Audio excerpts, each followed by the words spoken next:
This episode is brought to you by my friend Rebecca Walser, a financial expert who can help you protect your wealth. Book your free call with her team by going to friendofdinesh.com. That's friendofdinesh.com. Coming up, a special episode. I'll sum up and conclude my discussion of Christian apologetics based on my book, What's So Great About Christianity, by offering concrete reasons to become a Christian. In the end, I'm going to argue it's not about the philosophical or scientific evidence, not even about the historical benefits that Christianity has conferred on the West. It comes down to the simple question, how can Christianity improve my life? And I'll tell you how. Hey, if you're watching on Rumble or listening on Apple, Google, or Spotify, please subscribe to my channel. I'd appreciate it. This is the Dinesh D'Souza Show.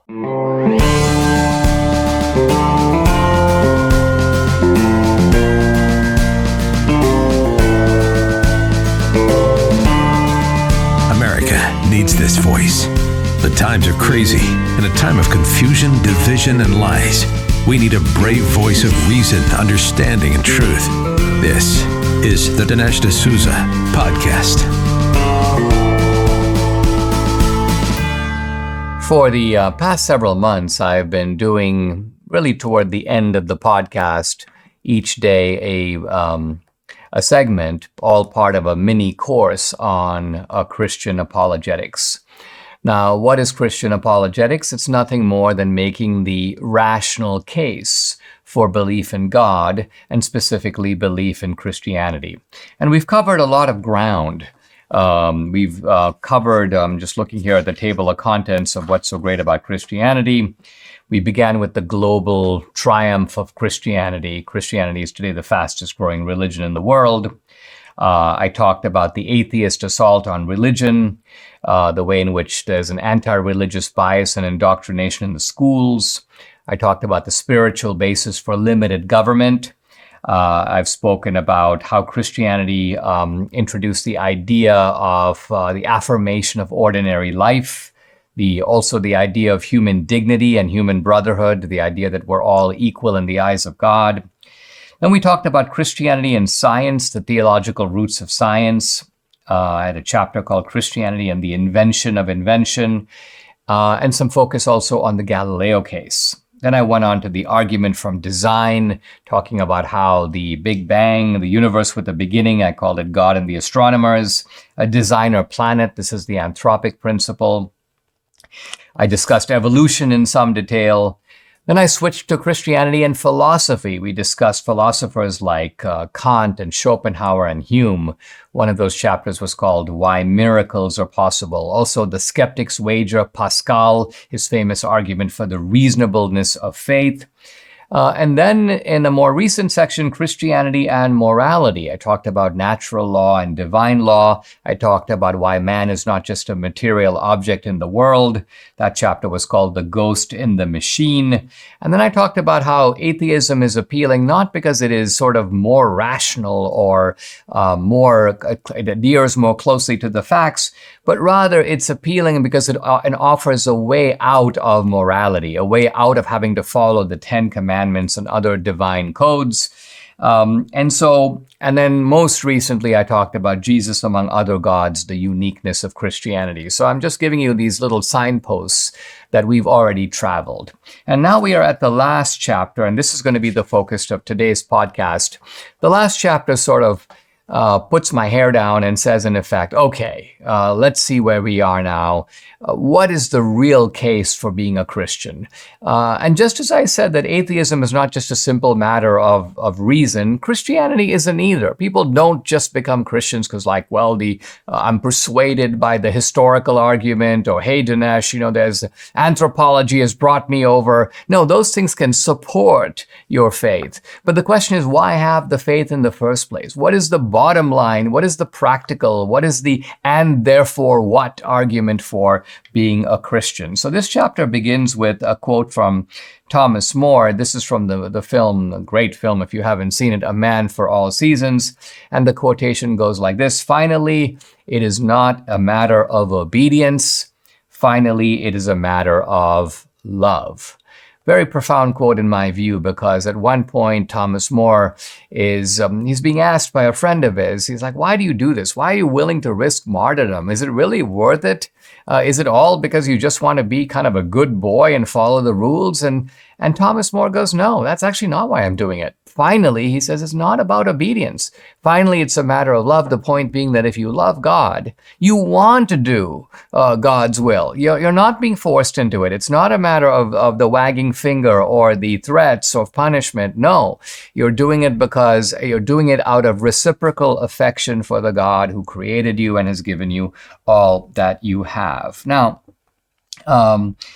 there's an interesting anecdote I like to tell about the scholar and preacher John Stott. He talks about the time where he was confronted by a man who came up to him after a sermon and said, I have a lot of questions for you, John Stott. And John Stott answered the question, and then the next week he found the guy was back. I got another question.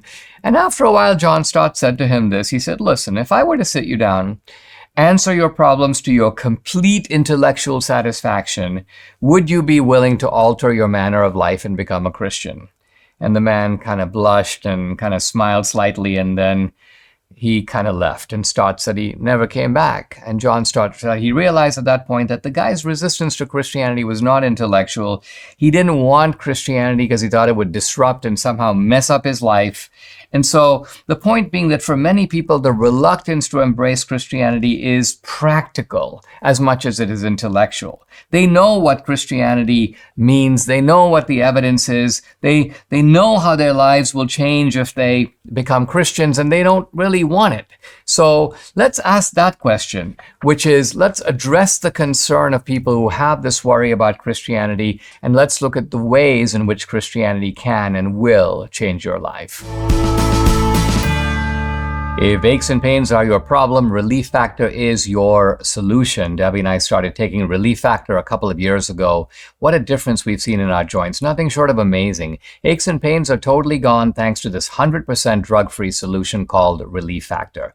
How does it work? Relief Factor supports your body's fight against inflammation. That's the source of aches and pains. The vast majority of people who try Relief Factor order more because it works for them. Debbie's a true believer. She can now do all these exercises that for several years she wasn't able to do. So Relief Factor has been a huge game changer for her, her aunt, other members of our family, Mike here in the studio, and for many other people. You too can benefit. Try it for yourself. Order the 3-week quick start for the discounted price of just $19.95. Go to relieffactor.com or call 800-4-RELIEF to find out more about this offer. The number again, 800-4-RELIEF, or go to relieffactor.com. Feel the difference. I'm talking about the ways in which Christianity changes your life, and I want to emphasize something I haven't so far, which is that Christianity isn't just a doctrine or a teaching. It's really focused on a person, and that person is, of course, Jesus Christ. Now, interestingly, Jesus Christ is not only a fascinating figure. For all 2,000 years since Christ lived and died, we find that there's been this kind of ongoing, riveting fascination with Christ, even by people who don't like Christ or don't want to follow Christ. And there are efforts not only to reject Christ, but in some cases to modify what Christ said. People will say things like, well, Jesus, Dinesh, Jesus didn't really claim to be divine. Jesus didn't try to found a church. So Christianity is a kind of deviation from Christ. There's a group called the Jesus Seminar, which says that, Christ's divinity is a myth, the virgin birth is a myth, the resurrection is a myth. And so these discoveries are often trumpeted in the media. But what's fascinating to me is that Christ remains a big deal. Christ is always a big deal. And the question is really why? Well, one answer is that Christ is the most influential figure in history. Obviously, if you made a list of influential figures, you'd have Moses, you'd have Buddha, you'd have Muhammad. But Moses, Buddha, and Muhammad have a different place even in their own religions than Christ does. Moses and Buddha and Muhammad never claimed to perform miracles, at least not on their own power. They never claimed to be anything more than men. They view themselves simply as sort of God's human messengers. But Christ is the only person in history who has defined a whole religion around his person. Look at the way we look at history, even a secular understanding of history. It's divided basically into the time before and after Christ's birth. That's why the old terms BC and AD. Why is Sunday a worldwide holiday? Is it because, Dinesh, Sunday is the Sabbath? No, Saturday is the Sabbath. A Sunday is traditionally held to be the day of Christ's resurrection. So the history of the world, and specifically of the West, is really incomprehensible without Christ. It would have been unimaginably different if Christ had not lived. Now, the Christ that we encounter in the New Testament is really a very extraordinary figure. C.S. Lewis once said that, listen, there are only three people in all of history that would be instantly recognizable if they walked into the room right now. So, for example, a lot of people wouldn't be. If Alexander the Great walked into the room, well, we might recognize him if he's wearing a certain type of a military uniform or an outfit, but we wouldn't be able to tell simply by hearing him talk, hey, that's Alexander the Great, or hey, that's Napoleon. But, says C.S. Lewis, that if Socrates walked in the room, we could tell. And if Dr. Johnson, which is to say the British essayist Samuel Johnson did, mainly as a result of Boswell's Life of Johnson, we could. And Christ is a third. If Christ walked into the room, his personality, his sayings are so unforgettable, so memorable. And think about it, what makes Christ so interesting is he never wrote a single word. In this respect, Christ is like Socrates. They're extremely famous. We know a lot about what they said because other people reported it, but they themselves didn't write anything. At one point, of course, in the Bible, Christ is writing on the ground, but we don't know what he wrote. Think of it. Shakespeare has created dramatic characters, but there's not a single character that says things as memorable, as unforgettable as Christ. By their fruits ye shall know them. For where your treasure is, there will your heart be also. Forgive us our trespasses as we forgive those who trespass against us. Turn the other cheek. Man does not live by bread alone. Blessed are the meek, for they will inherit the earth. Whoever finds his life will lose it. Whoever loses his life for my sake will find it. So this is the unmistakable voice of Jesus Christ. And we get a remarkably clear picture of Jesus through the reports of the Gospels. Now, in previous centuries, it was believed that these Gospels were written somehow centuries after Christ and were somehow unreliable. We now know that that's nonsense. The Gospels were written, by and large, in the immediate generation after Christ's death. So the earliest Gospels were composed no more than 30 years or so after Jesus' death.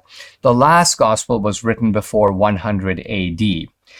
Moreover, historians have found early manuscripts of Scripture, including when the great find of the Dead Sea Scrolls. There are copies of the Bible there, and they're able to look and see that these writings are authentic. They have been copied dutifully and without mistakes or without any meaningful mistakes by scribes and monks over the years.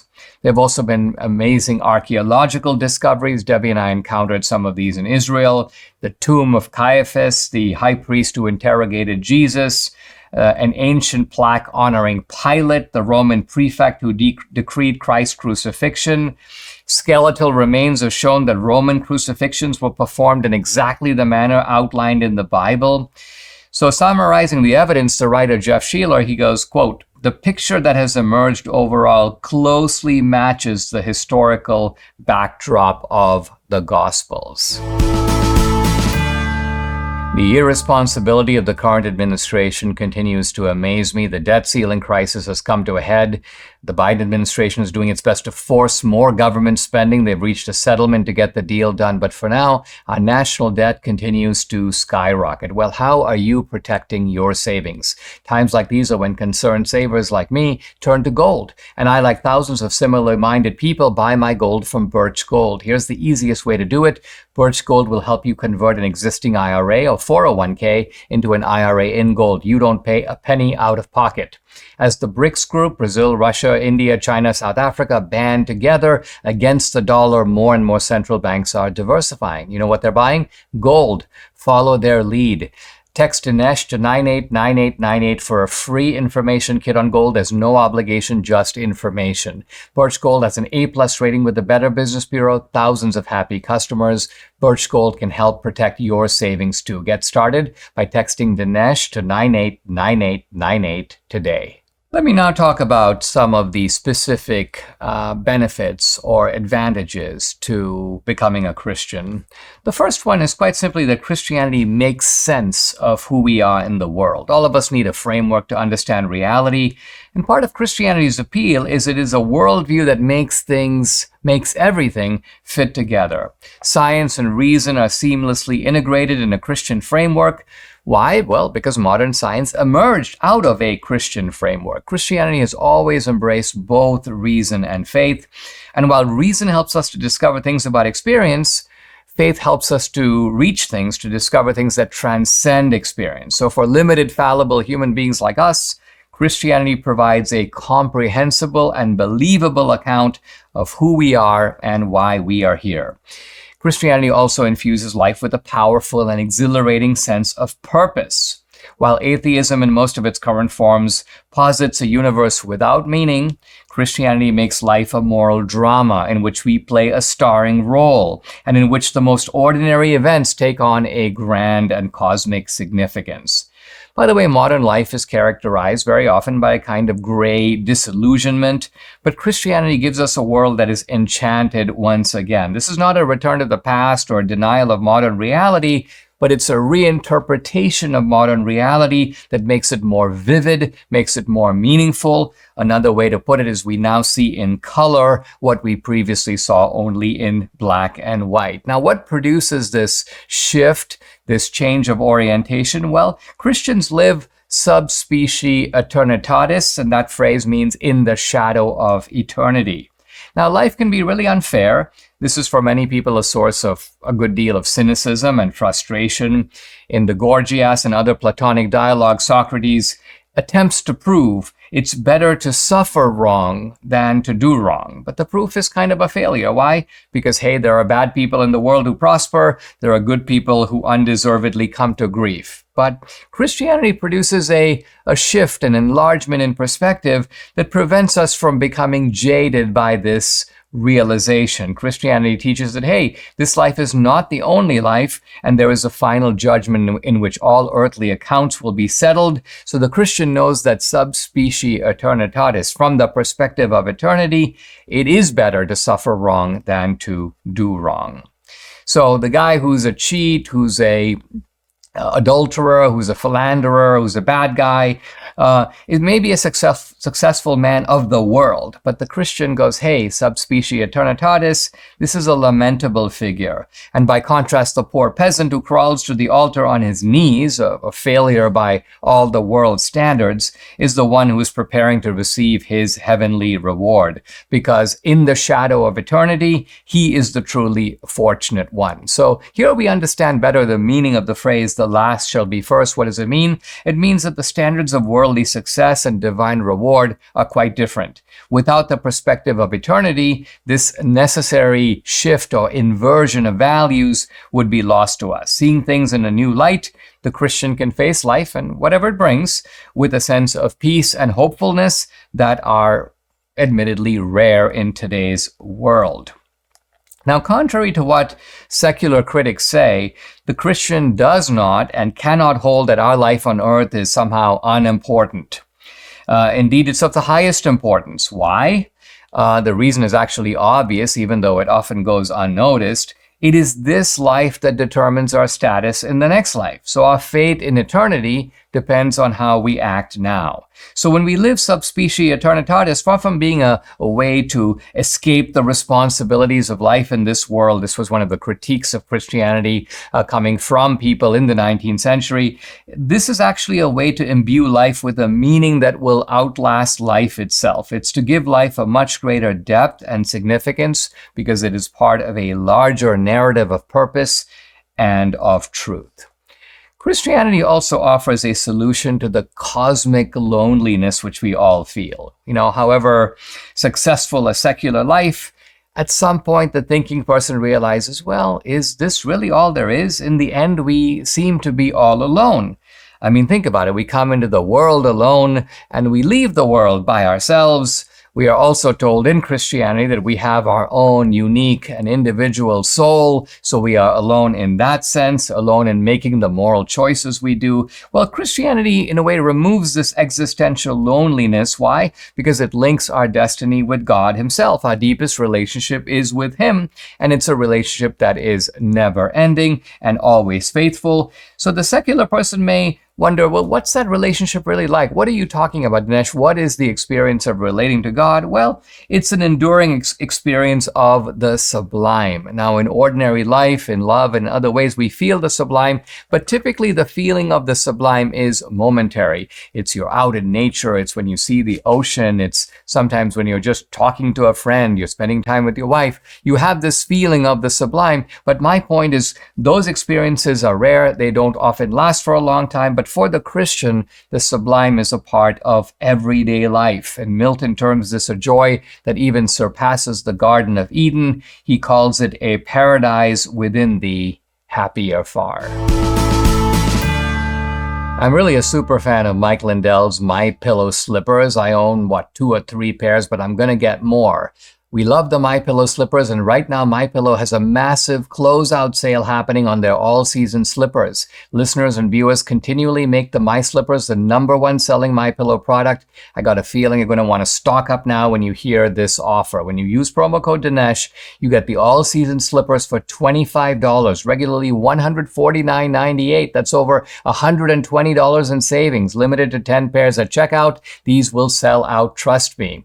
My Slippers have an exclusive 4-layer design that you won't find in any other slipper. The patented layers make these slippers ultra comfortable, extremely durable. They help relieve stress on your feet, and you can wear them anytime, anywhere. They also come in a ton of additional sizes and all new colors. Go to mypillow.com, use promo code Dinesh, grab a pair or a bunch of pairs of the all-season slippers for $25 each, regularly priced at $149.98. Limited, as I said, to 10 pairs at checkout. Remember, enter promo code Dinesh or call the number 800-876-0227. That's 800-876-0227 for this incredible offer. Won't last long, so please order now.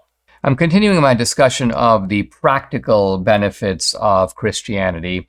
And another benefit of it is that it helps us to cope well with suffering and with death. Now, death is something that comes to us in any case. Everybody's got to cope with it. And Christianity gives you a way of coping that I think is much better than if you are approaching death, you may say, unequipped. Time magazine some years ago reported on a case of a woman who had a series of tragedies, and these tragedies piled up one on top of the other. They were almost hard to believe. Her husband was laid off. She had a miscarriage. A month later, her first cousin was diagnosed with cancer. Then 2 hurricanes struck her hometown. And finally, one of her best friends died of a brain tumor. Now, this would be enough to cause a normal person to just give up. But here's what the woman is quoted saying in Time magazine. This is what struck me, and I underlined it. She goes, "We're putting our lives in God's hands and trusting He has our best interests at heart. I've clung to my faith more than ever this year. As a consequence, I haven't lost my joy." That's that last sentence that caught my attention. She hasn't lost her joy. Well, joy under these conditions is not really natural. And this is the woman's point, that only the supernatural can produce enduring joy in the face of life's tragedies. When we're in pain, feeling hopeless, Christianity lifts our spirits. We don't know why we are in the situation, what caused this. And of course, lots of people go, well, why did God do this to me? Why did He allow this to happen? But even if you don't know the reason that it happened, it is consoling to realize, hey, there is a reason. Even if I don't know what it is, God knows what it is. So it's not that the reason doesn't exist. It's simply unknown to me. Maybe human knowledge is too limited and fallible to know it. But that doesn't mean that divine knowledge, the God's eye perspective, doesn't know what that reason is. Maybe God is trying to teach us something. Maybe He wants to draw us closer to Him by intimating to us a sense of our mortality. Christianity gives us the hope that when someone dies, we will see that person again. Then there is, of course, the matter of our own death. Now, ordinarily, we do our best to avoid thinking about the subject. Mortality is not exactly a popular subject of conversation. Many of us have a certain anxiety or resistance to going to funerals. Why? Not just because it is, there are people over there and this guy died, but it's like, well, that guy died. Well, that's going to happen to me one day. So funerals remind us of our own extinction and the notion that we will one day cease to exist. Well, it's a source of anxiety and terror. In fact, There is a train of philosophical discussion, I think culminating in the 20th century philosopher Heidegger, talking about how death produces in human beings, even while they are alive, this ongoing sense of uneasiness. And this uneasiness becomes a definitional feature of human life because we are mortal and because of the inevitability of death. And then you have this really strange saying by Paul in the Bible. He writes, quote, "O death, where is thy sting? O grave, where is thy victory?" Wow. How can you adopt that kind of what seems to be almost a ridiculous, even a flippant attitude? Well, for Christians, it's because death is a temporal end, yes, but it's not the final end.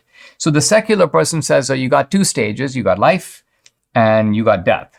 But for the Christian, there are really three. There is life, there is death, but there is also the life to come. So this is why for the Christian, death is not so terrifying. And finally, Christianity enables us to become better people. It enables us to become the better people that presumably we all want to be, because the decent and honorable things that we do are no longer just a matter of thankless routine. I'm doing it out of habit. I'm doing it out of duty. This isn't just a morality that I made up for myself. Rather, I'm pursuing a higher destiny as human beings. I'm becoming what human beings are meant to be. So Christianity doesn't just make us aspire to be better, but it shows us how to be better. So in marriage, for example, Christianity teaches that marriage isn't just a contract. It isn't just a bargain. It is, in fact, a sacrament. It is a covenant. And a covenant is something that goes beyond a bargain. Why? Because it goes beyond the two parties involved. It's actually a covenant with the two parties, but also with God. So the operating principle of Christian marriage, and this really should be the operating principle of Christian life, is the notion of agape. Some people say agape. It is sacrificial love. And the basic idea here is that families function better, marriages function better, life functions better when you love someone by looking out for what it is good for them to be or what it is good for them to do. You're looking out for the good of the other person. A lot of times when people talk about love or being in love, they don't mean that. They mean what's in it for me. But Christian love is what's good for the other person that you are supposedly in love with or that you love. Now, so agape isn't really human love. It is God's love shining through us. It's a bountiful resource. It's available for the asking. The way that you get it is called prayer. You ask for it. Ask and you shall receive. And when you make agape the ground of your marriage, your relationships, you find that the whole system works better and you are a lot happier as a result. Debbie and I started eating better. We've lost weight, but foods we can't seem to eat enough of, and it's a requirement, are veggies and fiber. Now, there's no better way to get all your fruits and veggies plus fiber than with Balance of Nature. Here's Balance of Nature's Fiber and Spice. It's a proprietary blend of 12 spices for digestive health. The intense flavors and deep colors of spices are the most condensed whole food source of phytonutrition available. It's recommended to be paired with this, the star product, fruits and veggies in a capsule. So easy. Select the whole health system for the best price. Start your journey to better health right now. Take advantage of Balance of Nature's great offer, $25 off plus free fiber and spice with your first preferred order of fruits and veggies when you use discount code America. The offer can end at any time, so act now. Call 800-246-8751. That's 800-246-8751, or go to balanceofnature.com. Use discount code America. We want to be better parents, and what better example can we provide for our children than the Christian dad and mom practicing the sacrificial love of agape or agape? We want to be good citizens, and it's hard to find a more inspiring model of genuine compassion and charity than Mother Teresa. By the way, I never met Mother Teresa. I knew about her in India, but she lived in a different part of India than I did, Calcutta. I grew up in Bombay, now called Mumbai. But there's a very story about Mother Teresa that has sort of stayed with me over the years. This man walking on the street, he sees Mother Teresa in Calcutta, and she's embracing a leper. And the man is, well, he's a little shocked, and he's frankly a little grossed out.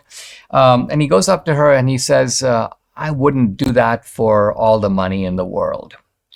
And she says, I wouldn't either. I'm doing it for the love of Christ. And so this was her motive. And this does seem to have been the motive of many of the most astonishing acts of heroism, of sacrifice, of charity that have ever been done. Now, we want to raise the level of our personal lives and bring our conscience, our inner being, our impartial spectator, into harmony with the way that we live. Christianity gives us a reason to follow this interior guide.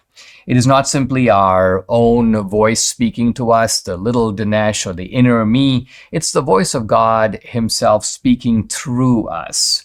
We want to be good because virtue is the stamp of God in our hearts, and one way we relate to him is by following his ways. So we come back to Thomas More. In the final analysis, we're good, not because we have to be, not because we're ordered to be, not because we must be, but because we want to be. And even seemingly incorrigible criminals, alcoholics, drug addicts, we know this from, it happens now, but it's happened through the years, have reformed their lives by becoming Christians. Earlier in the book, I quoted Steven Weinberg's claim. He said, "For good people to do bad things, that takes religion." But actually the opposite is true. For really bad people to do good things, that takes religion. And ultimately, we are called not just to happiness and goodness, but also to holiness. Christ says in the Sermon on the Mount, "Blessed are the pure in heart, for they shall see God." So what counts for God is not just our external conduct, but also our inward disposition. Holiness does not mean performing the obligatory rituals on the outside. It means staying clean, staying pure on the inside. And yet holiness is not something we do for God. It's something that we do with God, which means we can't do it without him. God supplies the holiness that then defines us or shapes our lives. In order for us to be more like Christ, we actually need Christ within us. In the words of that disheveled prophet John the Baptist, standing waist deep in the river, "He must increase and I must decrease." And Paul says the same thing, by the way, in Galatians 2:20. "It is no longer I who live, but Christ who lives in me." And this is really Christ's countercultural challenge to us in a society based upon self-esteem and self-fulfillment, on looking after yourself and advancing yourself. Christ calls us to the heroic task of self-emptying. He must increase and we must decrease. And this we do by allowing Christ's empire, his reign, and ever greater domain in our hearts. Goodness and happiness flow out of this. Guys, I'd like to invite you to check out my Locals channel. I post lots of exclusive content there, including content that you won't find. It's censored on other social media platforms. On Locals, you get Dinesh Unchained, Dinesh Uncensored. You can also interact with me directly. I do a live weekly Q&A every Tuesday. No topic is off limits. I've also uploaded a bunch of cool films to Locals, documentaries, as well as feature films, both my films and also films by other independent producers. 2000 Mules is up there. I'm doing a big new film this year coming out in October. I'll be giving you the inside scoop along the way on Locals. And if you're an annual subscriber, you can stream and watch all these films for free. So check it out. There's no obligation. Go to my channel, dinesh.locals.com. I'd love to have you along for this great ride. Again, it's dinesh.locals.com. I've now made my case for Christianity as clearly, as eloquently as I can. And before I sum up, I want to say a few words about the resurrection, which is, after all, the central event in Christianity. And the resurrection is not presented as a metaphor or an image or a story. It's presented as an historical event. So I want to talk about the historicity of the resurrection. Now, let's note that the resurrection is absolutely critical in Christianity. Here's Paul in 1 Corinthians 15:17. "If Christ had not been raised, our preaching is useless, and so is your faith." So the resurrection is the defining event, the most important event in Christianity. Now, since the 19th century, there are biblical critics and scholars who have refused to accept the biblical account of the resurrection because they say the resurrection was, this story is given to us by people who are very biased in Christ's favor. These are people who maybe wanted to promote the resurrection as a kind of part of Christian propaganda. But it is interesting to note that Christ's followers, by their own admission, did not expect the resurrection. In fact, 3 days after Christ's death, they brought spices to his tomb to anoint his body. They were mourning his death. They felt that their project had been a failure, that Christ had been, in a sense, in the end, defeated. But only then did they notice, the women did, that the stone was rolled back, the tomb was empty, and by the way, the fact of the empty tomb was admitted by the Roman guards, by the Roman authorities, and also by the Jewish authorities who said, they told the Romans that when they were asked to account what has happened here, the Jewish authorities basically said Christ's followers must have stolen the body. The significant thing about this is it's an acknowledgement or admission of the empty tomb. Well, the apostles were also deeply skeptical about resurrection, about reports of a resurrection. In fact, the Bible tells us that Christ had to appear before the apostles many times, on many different occasions, before the doubts were dispelled. Here's Paul writing in 1 Corinthians 15:6. He goes, Christ, quote, appeared to more than 500 of the brothers at the same time, most of whom are still living, although some have fallen asleep. Now, to me, this is an interesting example of apologetics in itself. The Bible, for the most part, is not Christian apologetics. The Bible declares things and doesn't try to prove them. But here's Paul trying to prove a point. He's appealing to witnesses. He's doing what you do in a courtroom. Hey, there were 500 guys who saw this. So it's not one guy, it's not two guys, it's 500 guys. And Paul goes, well, some of those guys are dead. Others are living. You can go talk to them right now. So Paul is appealing to direct historical evidence, the testimony of multiple witnesses who actually saw Jesus alive after his resurrection. So while there are people who are critics and skeptics who have said, well, maybe the resurrection was kind of a hallucination. People thought that they saw something. Never in the history of hallucinations has there been a case where 500 people all saw the same person and were all equally mistaken. That's simply unheard of. That's actually preposterous. Now, what was the impact of the resurrection on the early Christians? This itself is highly significant because some people have the idea that the apostles spread this piece of propaganda. Well, Dinesh, they knew it was a lie, but they were trying to get their religion off the ground, and so they needed a spectacular opening, and so they decided, let's go with Christ's resurrection. Well, let's think about whether that makes any sense at all. The disciples, when they first saw Christ after his death, their whole being was transformed. They went from being dejected and downcast to being joyful. And then they began this incredible project of Christian conversion. They launched the greatest wave of religious conversion of all time. The number of Christians, by the way, was about 100 at the time of Christ's death. It increased to 30 million by the 4th century. This is when the Roman Emperor Constantine converted. And these conversions, these early conversions before Constantine, occurred in the teeth of opposition, in the teeth of persecution of the greatest empire in the world, which is the Empire of Rome. So the early Christians did not hesitate to identify with Christ, a man that the Romans branded as a traitor and a criminal. And the significant point is that the early Christians were willing to endure imprisonment and torture and exile and death rather than renounce this commitment. So think about this. Why would you do this for something that you knew to be a lie? You might decide, well, let's come up with a lie. It's going to work well for us. It's going to help us to grow as a group. But when you're up against the rack, when you're up against the knife, when you're facing the lions, you're tempted to go, okay, listen, if you want me to admit it, I'll admit I made the whole thing up. This is not really true. I just said it. No one did that. All these guys went voluntarily to their death.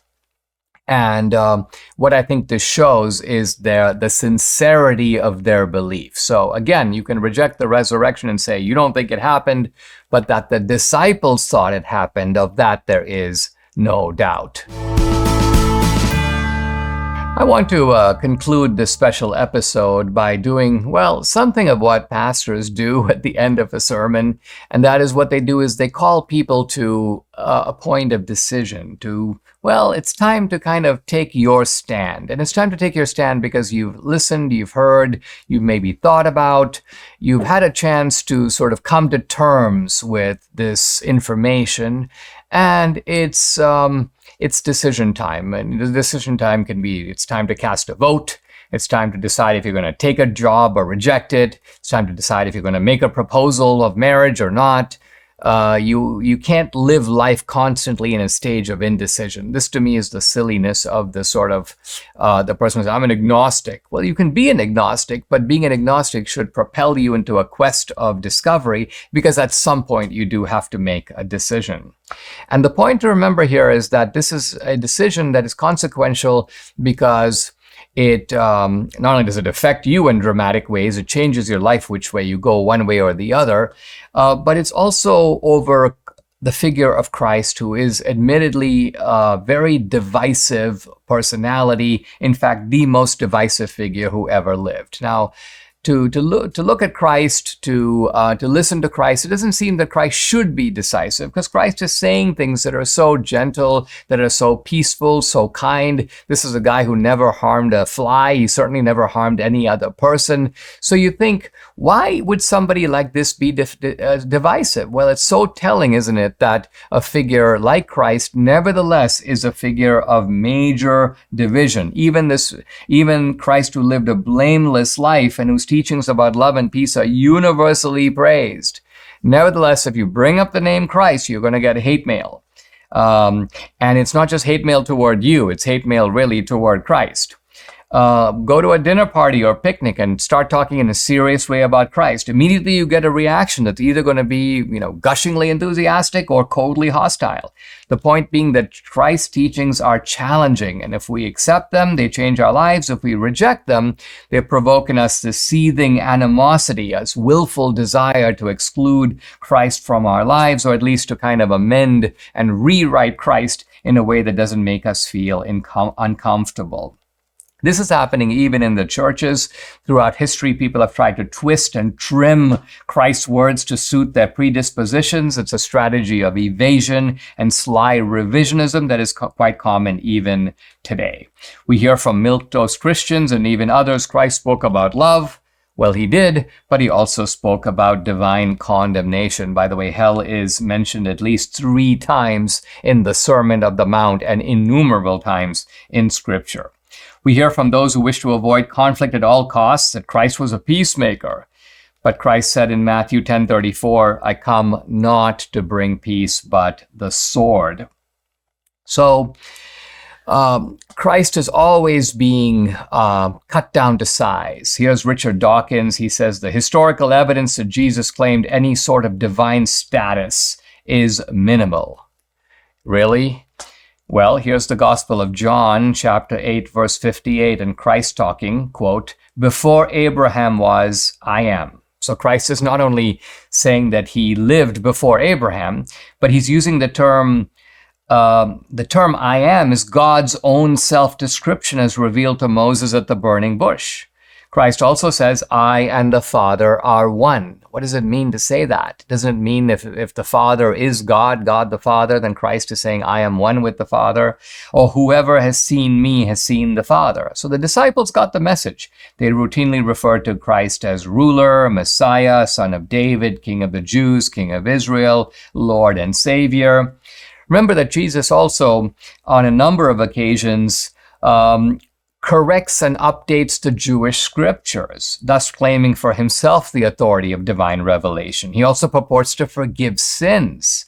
Now, listen, ordinarily, if someone does you wrong, you can forgive them, but you're forgiving them for a sin that they committed against you. But notice what Christ is doing. He's forgiving sins committed against other people. And who can do that? Well, only God can do that. Christ also says, I am the way, the truth, and the life. I am the resurrection and the life. So the Jewish leaders at the time understood what Christ was saying. He was claiming to be divine. He was claiming to be the Son of God and God, part of God himself. And they realized this is blasphemy. If Christ merely said, I am a follower of God, that wouldn't be blasphemous. Lots of people in Christ's time said the same thing. It's the claim that you are God that is the blasphemy for which Christ was crucified. That's the basis on which the Sanhedrin issued their death sentence against Christ. And so the point I'm trying to make is that it's impossible to come across Jesus and be neutral on Jesus. You have to take a stance. But I'm urging you to take the stance because it makes sense to be a Christian. It's good for you. For the Christian, human joys are a small foreshadowing of the joys that are in store. Terrestrial happiness is valuable in itself. It's also a foretaste of eternity. As the book of Revelation says in 21:4, God will wipe away every tear. There will be no more death, neither sorrow nor crying, neither shall there be any more pain, for the former things are passed away. It is in this spirit that the Christian awaits the final moment of destiny, relishing the gift of life while every day proclaiming, "Even so come, Lord Jesus, we are ready." Subscribe to the Dinesh D'Souza podcast on Apple, Google, and Spotify, or watch on Rumble, YouTube, and SalemNow.com.